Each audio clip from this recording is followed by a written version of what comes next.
जे इंसान जे जीवात्मा मोह माया के जाल में फंस के झूठ बोलता है, झूठ को ही अपना लिया है, ना तो सच को सुनता है ना ही इसको दिखाई देता है। ये कितने बड़े बड़े महल माड़ियाँ बनाए हैं, किसके लिए? कि इसमें हम आराम से रहेंगे। झूठ से इतना पैसा कमाया है, काहे के लिए? कि हम अमीर बन जाएंगे, आराम से ज़िंदगी गुजारेंगे। किसी पीर बाबा के फ़कीर के पास जाओ, किसी इतिहास को खोल कर देखो, वो यही उपदेश देते हैं कि सच बोलो और प्रभु को याद करो। इस इंसान को ये तो मालूम नहीं है कि हमारा असल ठिकाना, हमारा असल घर कौन सा है। वो है कब्रिस्तान। ये आरजू सदा के रहने के लिए नहीं है, इसको नियत किया गया है।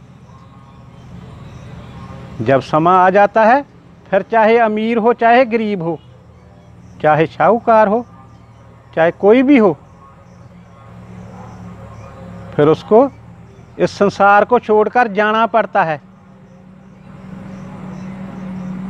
तो इस इंसान का, इस शरीर का अखीरला घर कब्रिस्तान है। वहां जाकर के खाक में मिलकर खाक हो जाना है।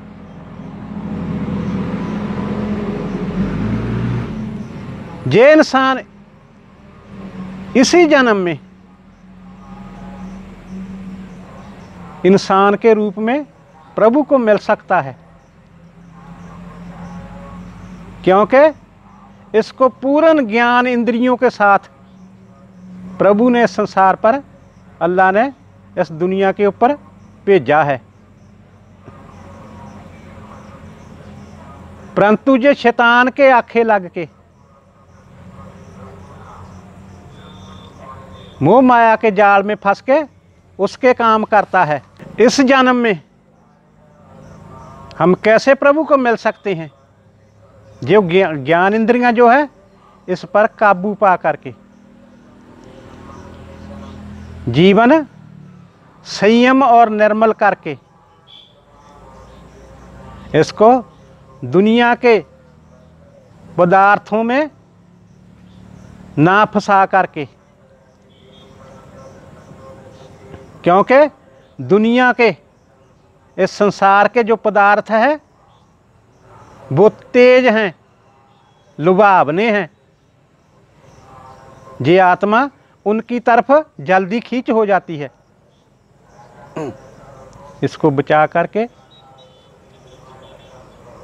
आप प्रभु को पा सकते हैं। हमको पता है हमने मर जाना है, फिर भी हम ये महल माड़ियाँ इतने बड़े बड़े, इतनी ठगबाजी हम करने लगे नहीं सोचते। किसके लिए करते हैं?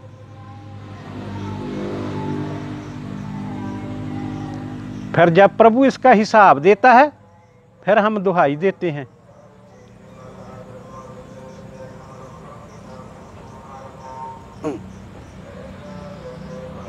किसी भी धर्म को देख लो,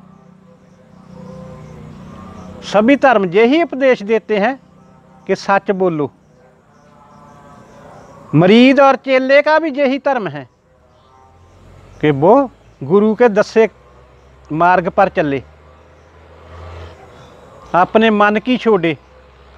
जो अपने मन की करता है वो पूरी जिंदगी कष्ट झेलता है। बाबा फरीद जी बता रहे हैं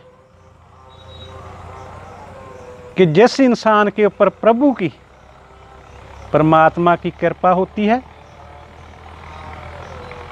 वो ही भक्ति कर सकता है उसकी।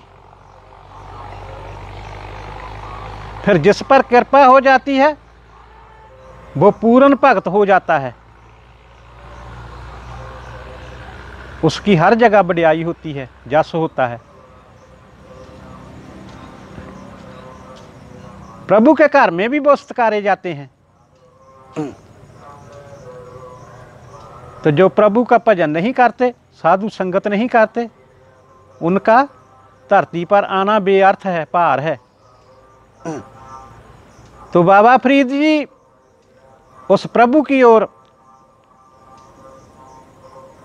इशारा करके बोल रहे हैं कि हे प्रभु, हे परमात्मा, हे अल्लाह, आपका लख लख शुक्र है जो आपने कृपा की है, हमको अपनी भक्ति की ओर लगाया है। हम आपका लख लख शुक्र करते हैं जो आपका नाम सिमरन करते हैं, आपके रास्ते पर चलते हैं। हमारा मन कर रहा है कि हम उनके चरण छुएं, उसका मुख चुमें, भावार्थ हम भी उसके सेवादार बन जाएं जो आपका नाम सिमरन कर रहे हैं। आपका लख लख शुक्र है, आपने हमको खाने पीने के लिए दिया, रहने के लिए दिया, आपने हम पर कृपा दृष्टि की।